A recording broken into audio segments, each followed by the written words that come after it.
Are you calling the Chavez or skitting hose to arms? I'm dying again. We were sick, and then we got better, and now I'm dying again. And she got sick alone. Alone. I think it's just allergies, though. The wind. We had a dust storm up here. Here's the water for you. We had a dust storm that came through here. So I think you're okay. I think you're surviving this time. I'm wearing this shirt to represent the Seahawks. Oh, that's right. Because I'm a Steelers fan. My mom just assumed she was a Steelers fan and bought her a Steelers shirt. Right. Which I'm okay with. What are we here for today, my love? What? What are we here for today, my love? We are here for Dead Body Hijinks. By who? By Sam O'Nella. Salmonella Academy. That's right. We haven't been here for a while, so I'm excited. Sam O'Nella. Salmonella. No, say it with me. Sam. Sam. O. Al. No. O. Nilla. No. Salmonella. Sam. Here we go. Oh, Dead Body God. Hijinks. Thanks to Dashlane for sponsoring this video. Jesus, Sam. Here you go. Please stop force feeding me water. Oh yeah. Force you to drink all that shit. Stay Hey hydrated. kids, whether you're a precocious Hey. young lad down by the swimming hole or a grizzled crime scene investigator, everybody's got some interest in dead bodies. Yes, from Weekend at Bernie's to Weekend at Bernie's 2 to Weekend at Bernie's 3 Revelations, stories about wayward corpses have certainly carved their niche in today's media. So, Never I thought seen I'd that. spin a few No, yarns about don't some know what real-life that's people who were referencing. kept out far past their expiration date. Our first tale follows one Elmer McCurdy. He was an outlaw during the twilight days of the Wild West. Thanks to his former life as a miner, McCurdy acted as the demolitions expert to his little posse, using nitroglycerin basically anytime he had the faintest excuse to do so. Except he was kind That's of a what's moron, up. so it didn't usually go quite as planned. Gotta say, after peanut butter and chocolate, my favorite combination of two things is probably gross incompetence and high explosives. Example, in March of 1911, McCurdy's band of rabble-rousers found out that $4,000 were in a safe in an approaching train. They managed to stop the entire locomotive. I don't even know how you do. I'm so sorry, but what is that? It's like Thomas the Train Engine meets salad fingers. He's terrifying. For real, but a little bit more detail. I like the flat wheels. You really nailed it with that. Why doesn't he have pupils? Dude, this man has artistic genius or terrible nightmares. Sir. Do that, break in, hold everyone on board hostage, there's his and people. locate the safe. McCurdy steps up to plate, right? Gotta blast the thing No. open, except I guess the excitement kinda No. got to him, because he ended up using like way too much nitroglycerin, like inordinate amounts. Ended up completely destroying the safe and its contents, and what few silver coins they made out with were literally melted to the frame of the safe and had to be peeled off. Anyway, he died in a shootout with police later that year, and the undertaker at the funeral home he was sent to couldn't find any next of kin on account of McCurdy being a rambling low-life varmint, so he just embalmed the hell out of him and said, "Hey boys and girls, want to see a dead criminal? Only one shiny nickel." And since LiveLeak wasn't around at the time, there weren't many places a kid could Thank go to God. stare at a corpse for a while if he or she so desired. So it actually became a pretty popular Oh attraction. my God. Visitors would pay their dues by physically slipping the That's coin pretty into cool. the man's mouth, and the creepy-ass Yeah. undertaker would come fish him out later, probably with bare hands all slowly and sensual-like. And people wonder why we now have government regulation. That is a highlight of it. You don't do that shit anymore, do you? You don't know my life. Putting money in dead bodies' mouths? You don't know my life.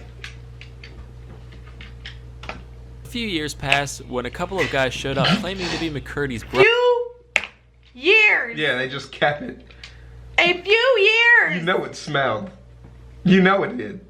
Brothers Just with a as note bad from as the you local thought it sheriff did. to back it up. They told the undertaker they had permission to go bury McCurdy, so he reluctantly relinquished the body to the men. Except, these guys weren't his brothers. They were just a couple of crusty freaking carnies. They shipped the body off to Kansas to become an attraction in the Wow. traveling show. From here, McCurdy traded hands a few more times. At one point, he was exploited for this one guy's film about Narco. narcotics. It was like, yeah, this What? pill-popping degenerate got shot while trying to rob a pharmacy for more dope the other day. The body was super old by then, so people are like, wait, why is he all desiccated and flaky and gross? He just goes, yep, that's what happens when you do drugs, kids. Your fucking skin falls off.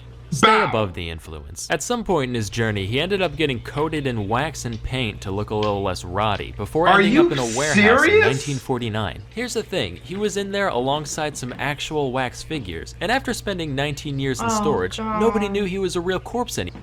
19 years in storage? I didn't even know you could keep dead bodies that long. don't think you can. Give me a year estimate that you think you can keep a dead body for. 0.5. Yeah, that sounds good. Half a year. Then put it in the dirt where it should decay in dead body piece. Get eaten by worms or some So he shit. ended up getting sold in 1968 as a mannequin to one What? Spoonie Singh, owner of the Hollywood Wax Museum. He tried to lend the guy out a couple times during his stay, but people found him too gross or unrealistic Right. looking for whatever purposes they had in mind. So he ended up getting sold Unrealistic. again and used as a prop of a hanged man at the Pike Amusement Zone in their Funhouse ride, with zero knowledge that You he was are an actual shitting dead me. criminal. It wasn't until 1976, 65 years after his death, Six- that an episode of The $6 Million Man was being filmed at the complex, and a stagehand tried to No. move the prop around, only to have its arm break off in his hand. He was like, ugh, lousy stiff. Wait a minute, that's curious. This mannequin's got human flesh and bones inside of it. Wait a minute. Uh-oh. Uh-oh. Uh-oh. The autopsy confirmed what everyone present at the Oh time my suspected. By this God. point, the body was so dried out and stale that it only weighed 50 pounds, which That makes is me think we should disgusting. start a radical new fad diet where we just get people to mummify parts of their body. Like, Jenny, guess what? I just lost 30 pounds in 5 days. Wow, holy heck, how'd you do that? They call it the Egyptian cleanse. Anyway, with that, McCurdy was finally laid to rest back in his homeland of Oklahoma. Poor Elmer. He was an okay fake person. Just And that film okay. crew's lives were never the same again. Flashback to late 18th century. How would you feel, Baloney. real quick? How would you feel if you were that stagehand? You like literally just ripped someone's arm off. Yeah, a 65-year-old dead body. It was real the I whole feel like time. I would be fucked up like for the rest of my life. I mean, you'd have to go to therapy, definitely, for a little while. How do you explain that to your therapist? I thought it was a dead body. What was I supposed to think? That it was a real body? Of course not. It's a prop. But it was a man. And you had to talk about all the things that you did to that body while you were filming with it. Hopefully they were all A lifted PG-13. physician Dude, by the what- name how- of what? Luigi Galvani. This guy was a big deal. He's the dude who discovered that, hey, animals got electricity in them. And his legacy still survives today in words like galvanize. One of his most famous experiments was the one where he used Oh, I static have heard of this. electricity to make frog legs twitch on command. Around Yeah, these heard parts, of we that. call that the French salute.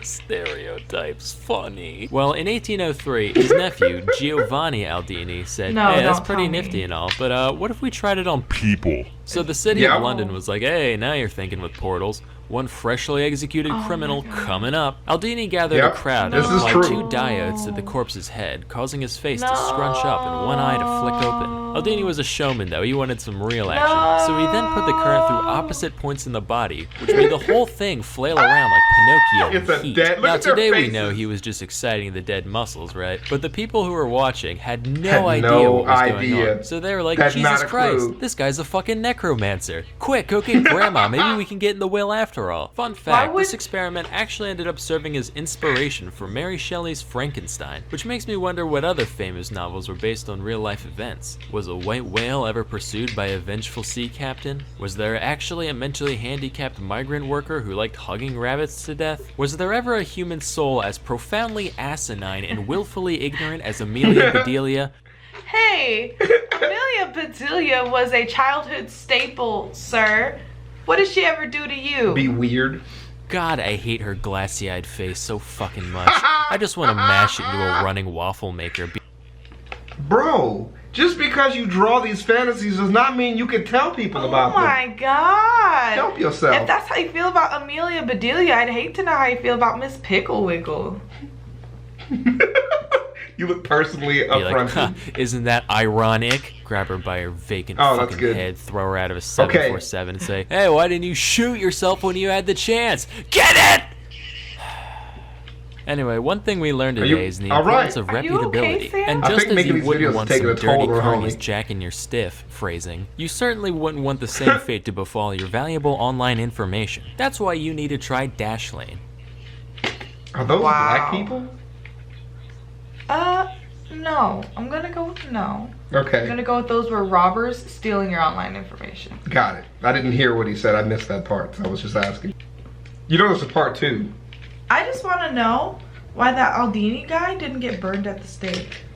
What do you mean? You know? For being a fucking witch. Oh, yeah.